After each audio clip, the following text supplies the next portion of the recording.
Hello everyone. आज 1 फरवरी को union budget 2022 parliament में अनाउंस हुआ। उसमें जीएसटी में जो भी अमेंडमेंट्स प्रपोज किए गए हैं उसका एक सिंप्लीफाइड एक्सप्लेनेशन इस वीडियो में हम लोग करेंगे। हम लोग जानेंगे कि क्या चीज़ें जीएसटी में अमेंडमेंट के तौर पे प्रपोज की गई है। इसका एक डिटेल एनालिटिकल नोट भी मैंने प्रिपेयर किया है।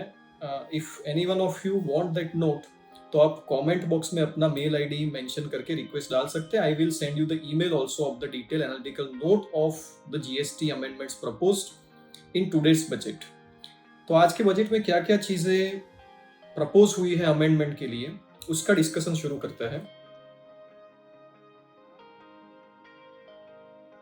उसका डिस्कशन शुरू करने से पहले एक चीज मैं यहाँ पर मेंशन कर दूं कि जीएसटी में जितने भी अमेंडमेंट्स आते हैं या वो जो भी प्रपोजल्स होते हैं अमेंडमेंट के, वो तुरंत इफेक्टिव नहीं होते। अभी तो ये सिर्फ बजट है, फिनांस बिल है। उसके बाद में इसको क्लियर किया जाएगा और उसके बाद में जब अलग अलग तारीख को इसको नोटिफाई किया जाएगा एक एक सेक्शन को, उस तारीख से ये चीजें एप्लीकेबल होगी। आप सबको शायद मालूम होगा कि फाइनेंस बिल 2021 की काफी सारी जो सेक्शंस है, काफी सारी जो प्रोविजंस है, वो अभी 1 जनवरी 2022 से एप्लीकेबल हुई है। तो हो सकता है कि ये फाइनेंस बिल 2022 में जितने अमेंडमेंट्स प्रपोज किए हैं वो काफी देर के बाद इफेक्टिव हो, काफी देर के बाद नोटिफाई हो। तो ये चीज एक पॉसिबल है।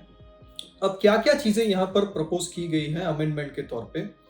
तो अमेंडमेंट्स हैं इतने इतने सेक्शंस में। सेक्शन 16 को अमेंड किया गया है, उसके बाद में सेक्शन 29 अमेंड हुआ है, 34 अमेंड हुआ है, 37, 38, 39, 41 अमेंड हुआ है, 42, 43 और 43 कैपिटल ए को निकाल दिया गया है, 47 में अमेंडमेंट किया गया है, 48 में अमेंडमेंट किया गया है, 49 में अमेंडमेंट किया गया है, सेक्शन 54 में अमेंडमेंट किया गया है और सेक्शन 168 में अमेंडमेंट किया गया है। इतनी सेक्शंस हैं कि जिसमें अमेंडमेंट्स प्रपोज किए गए हैं। एक एक चीज को सिंप्लीफाई तरीके से समरी में, आसान लैंग्वेज में समझने की कोशिश करते हैं। तो हम लोग शुरू करते हैं सेक्शन 16 से। सेक्शन 16 सबसेक्शन 2 जो कि कंडीशंस देती है हमको कि इस कंडीशंस के बेसिस पे ही you are eligible for taking the input tax credit. उसमें 4 क्लॉजेस थे, 5वां क्लॉज एक ऐड हुआ फिनांस एक्ट 2021 से। अब एक 6th क्लॉज ऐड किया गया है फाइनेंस बिल 2022 से। ये जो 6th क्लॉज है वो आपको ऐसा बोल रहा है कि अगर सेक्शन 38 में जो भी आपके पास स्टेटमेंट आ रहा है, सेक्शन 38 का स्टेटमेंट मतलब जीएसटीआर 2 है या जीएसटीआर 2 भी जिसको हम लोग जानते हैं, उसमें अगर ये आईटीसी रेस्ट्रिक्टेड है then you are not eligible for the input tax credit। अच्छा, सेक्शन 38 में ये आईटीसी रेस्ट्रिक्टेड है, उसका मतलब क्या है तो वो हम लोग जानेंगे सेक्शन 38 को समझने के टाइम पे। तो अभी हमको इतना याद रखना है कि सेक्शन 16 सबसेक्शन 2 में एडिशनल एक कंडीशन ऐड की गई है कि भाई सेक्शन 38 में अगर कोई आईटीसी रेस्ट्रिक्टेड है then you are not eligible for the input tax credit। तो पहले जो 4 क्लॉजेस थे उसको 5 किया गया फ्रॉम द फिनांस एक्ट 2021, उसको बाद में अब 6 क्लॉजेस हो गए हैं फ्रॉम फिनांस एक्ट 2022। तो दोस्तों एक चीज इंपॉर्टेंट यहाँ पर हमारे लिए समझने की ये है कि भाई जो कंडीशन उनको इम्पोज करनी थी कि भाई आपके जीएसटीआर 2A में या तो 2B में अगर कोई डिटेल दिख रही है तो ही आपको आईटीसी मिलेगी, वो तो आ ही गया है। पर अगर 2B में कोई ITC as a restricted ITC दिख रही है then also you are not eligible for the ITC as per the law itself. ये डेलीगेटेड लेजिस्लेशन के थ्रू करने का इंटेंशन नहीं है। In the parent legislation itself this amendment is propose to be made. तो ये जो डिबेट था काफी सालों से कि भाई whether the delegated legislation can override the parent legislation और not, it can not be done, ऐसा नहीं हो सकता। उस डिबेट को अब यहाँ पर खत्म कर दिया गया है। ये सारी जितनी भी रेस्ट्रिक्शंस है for taking the input tax credit, इसको पेरेंट लेजिस्लेशन में ही इनकॉर्पोरेट किया जा रहा है। तो ये हमको खास याद रखना है। दूसरा एक टाइम लिमिट दे रही है सेक्शन 16 सबसेक्शन 4। वो आज की तारीख में ये टाइम लिमिट क्या है, कब तक आप इनपुट टैक्स क्रेडिट ले सकते हैं किसी भी इनवर्ड सप्लाई की इनवॉइस का। तो भाई जिस फिनेंशियल ईयर का वो इनवॉइस है उस फिनेंशियल ईयर के कंप्लीट होने के बाद के सितंबर महीने की रिटर्न फाइल करने की ड्यू डेट, या तो फिर एनुअल रिटर्न आप जिस तारीख को फाइल करते हैं उन दोनों में से जो अर्ली ईयर है वो, तब तक आप इनपुट टैक्स क्रेडिट ले सकते हैं। ऐसा 16 सबसेक्शन 4 हमको आज की तारीख में बोल रही है। तो सितंबर महीने की रिटर्न फाइल करने की ड्यू डेट जो है, वहां तक या तो annual return filing, which ever is earlier, इसको अब प्रपोज किया गया है कि इसको हम लोग चेंज करें। जो सितंबर वाली जो ड्यू डेट की बात है यहां पर, उसको निकाल देते हैं और उन्होंने बोला कि 13th of November following the financial year. तो लेट्स टेक एन एग्जांपल कि 23-24 के फिनेंशियल ईयर में अगर ये एप्लीकेबल हुआ मान लीजिए, तो अगर पुरानी प्रोविजन होती तो 2023-24 मतलब 31 मार्च 2024 को ये फिनेंशियल ईयर खत्म होता है, उसका सितंबर मंथ मतलब सितंबर 2024, उसके रिटर्न फाइल करने की ड्यू डेट मान लीजिए 20th ऑफ अक्टूबर 2024, तब तक या तो फिर उसका जब तक आप एनुअल रिटर्न फाइल करते हैं दोनों में से जो अर्लियर है वो, लेकिन इस नए प्रपोजल की वजह से ये 20th ऑफ अक्टूबर 2024 जो है वो बन जाएगा 13th ऑफ नवंबर 2024। तो due date of filing the return for the month of September following the financial year अब नहीं है, it will be 13th of November following the end of the financial year. ये चीज amendment के तौर पे यहाँ पर प्रपोज की गई है। तो इतने अमेंडमेंट्स है सेक्शन 16 में। आगे चलते हैं सेक्शन 29। सेक्शन 29 जो है वो कैंसलेशन ऑफ रजिस्ट्रेशन की प्रोविजन दे रहा है हमको। इसमें इतने सारे अमेंडमेंट्स पहले भी हो चुके हैं। इसमें जो सेक्शन 29 सबसेक्शन 2 है, जो पावर्स देता है जीएसटी ऑफिसर्स को कि भाई कुछ सिचुएशंस में you can cancel the GST registration of the tax payer. वहां पर ए बी सी डी करके क्लॉजेस है कि इतनी इतनी सिचुएशंस में you can cancel the registration. उसमें जो बी और सी क्लॉज है उसमें अमेंडमेंट किया गया है। ये जो बी और सी क्लॉज है यहाँ पर, वो ऐसा बोल रहा है, पहले बी की बात कर रहे हैं। बी में ऐसा बोल रहा है कि अगर आप कंपोजिशन टैक्स पेयर है, मतलब you are paying the tax under section 10, उस सिचुएशन में अगर 3 कंसेक्यूटिव टैक्स पीरियड के लिए आपने रिटर्न फाइल नहीं किया है, then your GST registration is liable to be cancelled by the GST officer. ऐसी आज की तारीख में प्रोविजन है। इसको अमेंड इस तरीके से किया जा रहा है कि भाई ये जो 3 कंसेक्यूटिव टैक्स पीरियड वाली जो कंडीशन है उसको निकाल देते हैं। इसकी जगह पर फिनेंशियल ईयर का जो रिटर्न आपको फाइल करना है, उसकी जो ड्यू डेट है उसके खत्म होने से 3 महीने तक अगर आपने ये रिटर्न फाइल नहीं किया, then your GST registration is liable to be cancelled. तो टैक्स पीरियड वाइज जो रिटर्न फाइलिंग में डिफॉल्ट की बात थी उसको निकाल दिया गया, और फिनेंशियल ईयर का जो रिटर्न है वो फाइल करने की जो ड्यू डेट है उसके 3 महीने खत्म होने तक आपने अगर वो रिटर्न फाइल नहीं किया है, then your GST registration is liable to be cancelled. ये किसके लिए एप्लीकेबल है? सिर्फ और सिर्फ उन टैक्स पेयर्स के लिए जो कंपोजिशन स्कीम में अपना टैक्स का पेमेंट करते हैं उनके लिए। एक चीज हमको समझनी पड़ेगी, ये एनुअल रिटर्न जो है वो कंपोजिशन टैक्स पेयर्स को भी भरना पड़ता है। So it is linked with the annual return here. C number का जो क्लॉज है वो हमको कंडीशन देता था for a person who is paying tax other than under section 10। तो जो कंपोजिशन टैक्स पेयर्स है उनके अलावा के जो नॉर्मल पर्सन्स हैं वो अगर कंसेक्यूटिवली 6 महीने तक अपना रिटर्न अगर फाइल नहीं करते हैं तो उनका रजिस्ट्रेशन कैंसिल हो सकता है। ऐसी प्रोविजन थी 29(2) के क्लॉज नंबर सी में। इसको अमेंड कर दिया गया और उन्होंने बोला कि for a period, default is for a period as may be prescribed. तो जो 6 महीने का पीरियड जो लॉ में दिया गया था, लॉ ने बोला कि हम इसमें डिफॉल्ट का पीरियड नहीं मेंशन करेंगे। जो डिफॉल्ट का पीरियड है वो गवर्नमेंट डिसाइड करेगी थ्रू नोटिफिकेशन। तो ये जो पावर है उसको डेलीगेट कर दिया गया है गवर्नमेंट को। गवर्नमेंट नोटिफिकेशन इश्यू करके बोल सकती है कि भाई इतने महीने तक अगर आपने रिटर्न फाइल नहीं किया, then your number is liable to be cancelled. ये चीज यहाँ पर मेंशन की गई है। तो इतने अमेंडमेंट है सेक्शन 29 में जो कैंसलेशन की बात हम लोगों ने की। अब आते हैं नेक्स्ट सेक्शन में, सेक्शन 34। सेक्शन 34 की सबसेक्शन 2 जो है वो हमको टाइम लिमिट देती है कि कब तक आप क्रेडिट नोट जो इश्यू करते हैं उसकी डिटेल्स फर्निश कर सकते हैं जीएसटी रिटर्न्स में। वहां पर जो टाइम लिमिट थी वो सिमिलर थी टू अदर प्रोविजंस। क्या टाइम लिमिट थी?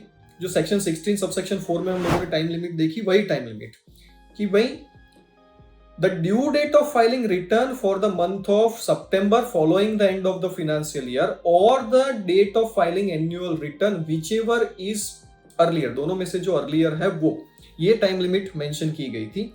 इसको भी यहाँ पर due date of filing return for the month of September following the end of the financial year को निकाल के 13th of November following the end of the financial year कर दिया गया है। जहां जहां पर भी पूरे एक्ट में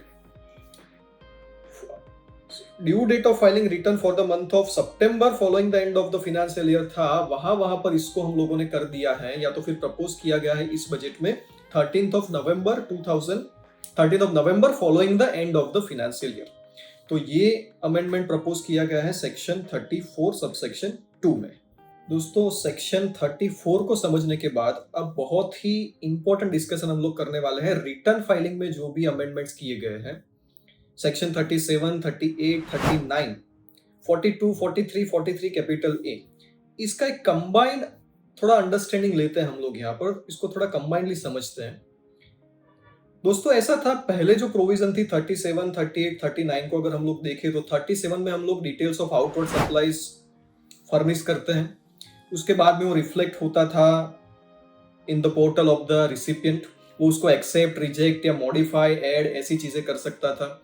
उसके बाद में अगेन अमेंड होके वो सप्लायर के पोर्टल पे आता था। अगेन सप्लायर कैन एक्सेप्ट और reject the changes made by the recipient, उसके बेसिस पे एक जीएसटीआर 3 बनता था और that you are required to file. ऐसी ओरिजिनल प्रोविजन थी जो पोर्टल की कुछ टेक्निकल ग्लिचेस की वजह से इंप्लीमेंट नहीं हो पाई, तो जीएसटीआर 1, जीएसटीआर 2, जीएसटीआर 3 वाली जो प्रोविजन थी वो एप्लीकेबल नहीं हो पाई।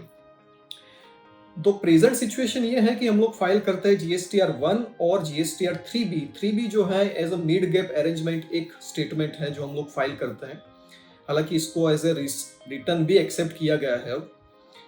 तो अब जो बात ऐसी है कि भाई जीएसटीआर 2 अब फाइल करने की जरूरत है ही नहीं, इस तरीके का एक अमेंडमेंट प्रपोज कर दिया गया है सेक्शन 38 में।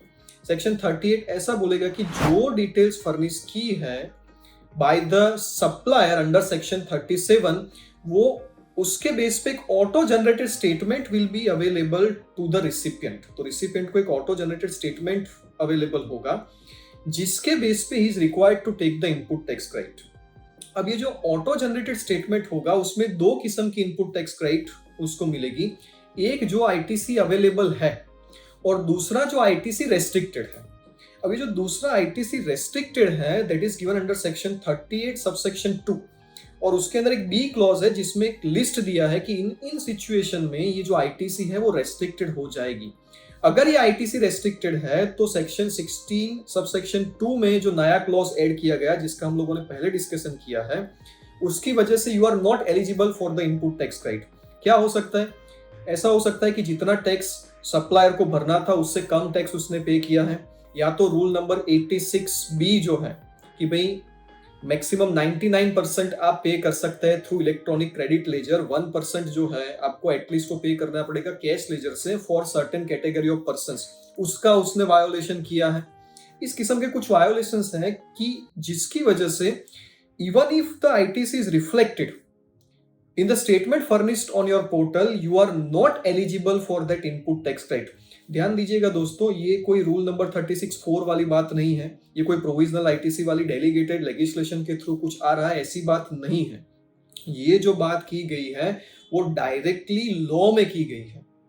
तो 38(2) में कुछ रेस्ट्रिक्शंस डाल दिए कि भाई अगर ऐसा ऐसा है तो आपके पोर्टल पे अगर रिफ्लेक्ट हो रही है आईटीसी तो भी आप नहीं ले सकते। In certain situation, the ITC is restricted। Finance act 2021 ने एक चीज बोली कि अगर आपके पोर्टल पे आईटीसी रिफ्लेक्ट नहीं हो रही तो आप ले ही नहीं सकते, clause A of section 16 subsection 2। अब ये फिनांस एक्ट 2022 हमको ऐसा बोल रहा है कि कुछ सिचुएशन में अगर रिफ्लेक्ट हो रही है तो भी अगर if the ITC is restricted under section 38 then you are not eligible for the ITC. दोस्तों दूसरी चीज ये है कि सेक्शन 42 और सेक्शन 43 जो ऑटो मैचिंग की बात कर रहा था, जो पुरानी मैचिंग मैकेनिज्म जो हमको इंप्लीमेंट करनी थी उसकी बात कर रहा था, उसको पूरा ओमिट कर दिया गया है। तो अब ऑटो मैचिंग की कोई बात यहाँ पर होगी नहीं, क्योंकि जब भी हम लोग डिस्कशन करते थे कि भाई all the mechanism whatever you want to implement is subject to section 42 and section 43। अगर सेक्शन 42 और सेक्शन 43 ही इम्प्लीमेंट अभी तक ठीक से नहीं हुआ है तो फिर आप हमको कैसे मजबूर कर सकते हैं आईटीसी के ऊपर रेस्ट्रिक्शन में। ये आर्ग्यूमेंट अब हम नहीं कर सकते because section 42 as well as section 43 both are omitted. Section 43 capital A जो एक ओवरराइडिंग सेक्शन थी, वो ओवरराइड करती थी सेक्शन 16(2) को, सेक्शन 37 को, सेक्शन 38 को, इनको ओवरराइड करती थी जो सेक्शन, हालांकि उसको कभी भी नोटिफाई नहीं किया गया। ये जो सेक्शन थी वो जीएसटी अमेंडमेंट एक्ट 2018 में इसको प्रपोज किया गया था, but it was never notified. आज की तारीख तक उसको कभी भी नोटिफाई नहीं किया गया। उसको भी बिना नोटिफाई किए इस फिनांस बिल में ओमिट करने का प्रपोजल दिया गया है। तो 42, 43 और सेक्शन 43 कैपिटल ए को ओमिट कर दिया गया है। इसकी वजह से जहां जहां पर भी सेक्शन 37 या सेक्शन 38 या सेक्शन 39 में जहां जहां पर भी 42 का या 43 का या 43 कैपिटल ए का रेफरेंस था, उन सारे रेफरेंस को भी ओमिट कर दिया गया है। दूसरी चीज ये है दोस्तों यहाँ पर कि सेक्शन 37 में और 39 में हमको बोला गया था कि भाई आप कब तक इन डिटेल्स को अमेंड कर सकते हैं, रिटर्न्स को, या तो फिर जो डिटेल्स अंडर सेक्शन 37 आप फर्निश कर रहे हैं उसको कब तक अमेंड कर सकते हैं। तो सितंबर महीने की due date for filing the return और the date of filing annual return whichever is earlier, वहां पर भी चेंज करके, जैसे मैंने आपको पहले बोला, 13 नवंबर कर दिया गया है। तो जहां जहां पर भी था कि भाई due date of filing return for the month of September following the end of the financial year, उसको उन लोगों ने 30 September following the financial year कर दिया गया है। दूसरा यहां पर ऐसा बोला गया है कि अगर आपने पहले के टैक्स पीरियड्स के रिटर्न्स नहीं भरे हैं then you can not file the return for the current tax period, वो आप नहीं कर सकते। कुछ सिचुएशन में कुछ पर्संस के लिए गवर्नमेंट नोटिफाई कर सकती है on the recommendation of GST council कि भाई अगर इन्होंने पहले के रिटर्न फाइल नहीं किए तो भी they are allowed to file the current periods return. तो ये कुछ चेंजेस जो है सेक्शन 37 में हुए, 38 में हुए, 39 में हुए जो रिटर्न फाइलिंग की प्रोविजंस थी, और 42, 43 कैपिटल ए को निकाल दिया गया। जब हम लोग इतना डिस्कशन करते हैं 37 का, 38 का, 39 का और 42, 43 कैपिटल ए का, तो एक इंपॉर्टेंट सेक्शन है उसमें सेक्शन 41 जिसका डिस्कशन करना भी यहाँ पर रिलेवेंट हो जाता है। सेक्शन 41 को पूरा सब्स्टिट्यूट कर दिया गया है। ये जो सेक्शन 41 है वो थी हमारी आईटीसी लेने की मैकेनिज्म की सेक्शन, जो एक ऑपरेटिव मैकेनिज्म देती थी हमको। इस सेक्शन में ऐसा बोला गया है कि भाई आपकी जो टैक्स पेमेंट है आपका और जो भी आपने परचेसेस किया है उस बेस पे you can take the input tax credit, ऐसा बोला गया है यहाँ पर। लेकिन एक सेक्शन 47 में सबसेक्शन 2 जो है वो हमको अब ऐसा बोल रहा है कि if your supplier has not made the payment to government और फिर भी आपने क्रेडिट ले ली, सो व्हाट हैपेंस इज कि सप्लायर ने आपको सप्लाई किया है कुछ भी, आपने आईटीसी ले ली, but supplier has not made the payment to government. तो अगर आपने इस तरीके की आईटीसी ली है, आईटीसी अवेल्ड एंड यूटिलाइज्ड, आपने अवेल भी की है और उसको यूटिलाइज भी किया है, then you need to reverse it with interest. आपको उसको रिलेवेंट इंटरेस्ट के साथ रिवर्स करना पड़ेगा। आपको रिवर्स करना है और जब भी आपका सप्लायर पेमेंट कर देगा गवर्नमेंट को उस टैक्स का, at that time again you can take the ITC.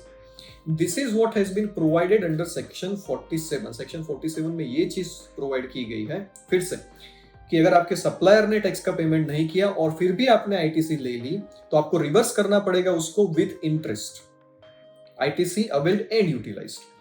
और जब भी आपका सप्लायर गवर्नमेंट को टैक्स का पेमेंट कर देगा, at that time you can re-avail the input tax credit. This is what the amendment proposes. अच्छा, इंटरेस्ट कितना होगा इसमें? तो एक लेक्यूना था एक्ट में सेक्शन 50 में कि भाई कहीं पर भी ITC wrongly availed and utilise के ऊपर इंटरेस्ट चार्ज करने की मैकेनिज्म नहीं थी। अगर पुरानी सेक्शन 50 सबसेक्शन 3 आप पढ़ो, हालांकि उसको भी पुरानी नहीं बोल सकते, आज की तारीख की जो सेक्शन 50 सबसेक्शन 3 उसको पढ़ो तो वहां पर रेफरेंस दिया गया था 4210 और 4310 का। अब 42 को और 43 को ही ओमिट करने की बात है तो उसके रेफरेंस का सेक्शन 50 सबसेक्शन 3 में कोई मतलब नहीं रह जाता हमारे लिए। तो सेक्शन 50 सबसेक्शन 3 में ऐसा बोला गया कि if you have wrongly availed and utilized the ITC, in that situation you are required to make the payment of interest at the rate not exceeding 24%. तो ये जो mechanism missing था for levy of interest on the wrongly availed and utilized ITC, उसको अभी operative कर दिया गया है through section 41 read with section 50 subsection 3। तो ये ITC वाली बातें हम लोगों ने इतनी की यहाँ पर। अब आगे चलते हैं, सेक्शन 47 का जो अमेंडमेंट है उसको देखेंगे, 48 का, 49 का, 54 का और 168 का, ये अमेंडमेंट्स हमको देखना है। सेक्शन 47 जो है दोस्तों वो लेट फीस लेवी की बात करती है। अब लेट फीस लेवी में उन्होंने बोला था कि भाई अगर आपका जो स्टेटमेंट फर्निशिंग है अंडर सेक्शन 37 या 38 या 39 या 45, तो late fees can be levied. Now यहाँ पर एक चीज हमको समझनी पड़ेगी कि अब इन लोगों ने बोला है कि भाई सेक्शन 38 का जो स्टेटमेंट है जिसको हम लोग GSTR 2 बोलते हैं, अब वो फर्निश करने की जरूरत ही नहीं है। सेक्शन 38 में जो इनवर्ट सप्लाईज की डिटेल है वो ऑटो पॉपुलेट हो रही है। तो अगर ऑटो पॉपुलेट हो रही है तो मुझे कुछ भी फर्निश नहीं करना है अंडर सेक्शन 38। तो सेक्शन 38 का जो भी रेफरेंस था for levy of late fees वो वहां पर निकाल दिया गया है। तो लेट फीस किस किस चीजों में लगेगी? 37 में, 39 में लगेगी, 45 क्या है? Annual return filing. इसके साथ एक और चीज ऐड कर दी गई, सेक्शन 52 जो TCS वाला रिटर्न है उसको अगर आपने लेट फाइल किया तो उसके ऊपर भी लेट फीस पे करनी पड़ेगी, which was not there in the earlier section 47, which is now incorporated, which is proposed to be incorporated in this budget 2022। एक छोटा सा अमेंडमेंट किया गया सेक्शन 48 में, ये GST प्रैक्टिशनर्स वाली प्रोविजन है सेक्शन 48 में। जैसे मैंने आपको पहले बताया कि अब सेक्शन 38 का GSTR 2 फाइल करने की बात निकल गई है, तो GST प्रैक्टिशनर GSTR 2 कैसे फाइल करेगा? So that's why from section 48 this reference of section 38 has been removed. अब बात करते हैं सेक्शन 49 जो पेमेंट ऑफ टैक्स है उसमें क्या अमेंडमेंट किया गया है। उसमें दो इंपॉर्टेंट चीजें है, सेक्शन 49 सबसेक्शन 10 और सेक्शन 49 सबसेक्शन 12। सेक्शन 49 सबसेक्शन 10 जो है उसमें ऐसी चीज अब बोली गई है कि अगर आपके इलेक्ट्रॉनिक कैश लेजर में कोई बैलेंस पड़ा है तो आप उसको किसी दूसरे पर्सन में, लेकिन वो दूसरा पर्सन कौन? तो जो आपके ही पान के अंदर दूसरा रजिस्ट्रेशन लिया हुआ है आपने, उसको ट्रांसफर कर सकते हैं। तो मान लीजिए मेरे एक सिंगल पान के अंदर में मल्टीपल रजिस्ट्रेशंस हैं, इट कैन बी डन। ऐसा हो सकता है अंडर सेक्शन 25 सबसेक्शन 4 और सेक्शन 25 सबसेक्शन 5 में ऐसी प्रोविजन है कि भाई एक ही पान में आप मल्टीपल रजिस्ट्रेशंस ले सकते हैं, तो उसको आप ट्रांसफर कर सकते हैं। And this transfer whatever is there that will be considered as if it is a refund given. तो एक पर्सन के कैश लेजर में एक्सेस बैलेंस है, उसको दूसरे पर्सन में आप ट्रांसफर कर सकते हैं, लेकिन दोनों का रजिस्ट्रेशन सिंगल पान में होना चाहिए। This is what is there. Section 49 subsection 12 नया सबसेक्शन ऐड किया गया। आप सबको पता होगा कि एक रूल आया था, रूल 86 कैपिटल बी, जिसमें बोला गया था कि कुछ पर्संस के लिए जिनका टर्नओवर 50 लाख रुपए से ज्यादा है इन द फाइनेंशियल ईयर, उनको मैक्सिमम वो 99% अमाउंट ही क्रेडिट लेजर से पे कर सकता है, 1% एटलीस्ट उनको कैश लेजर से पे करना पड़ेगा। अच्छा, उसके पावर्स कहां से आए इन चीजों के? तो पावर्स कहीं पर है ही नहीं लॉ में, ऐसी बात की गई थी। तो एक सेक्शन 49 सबसेक्शन 12 इंसर्ट कर दिया गया कि भाई गवर्नमेंट में on the recommendation of GST council notify such things की जो ऐसा रेस्ट्रिक्शन है वो डाल सकते हैं गवर्नमेंट। ये पावर वाली जो बात है वो सेक्शन 49(12) के थ्रू इंसर्ट की गई है।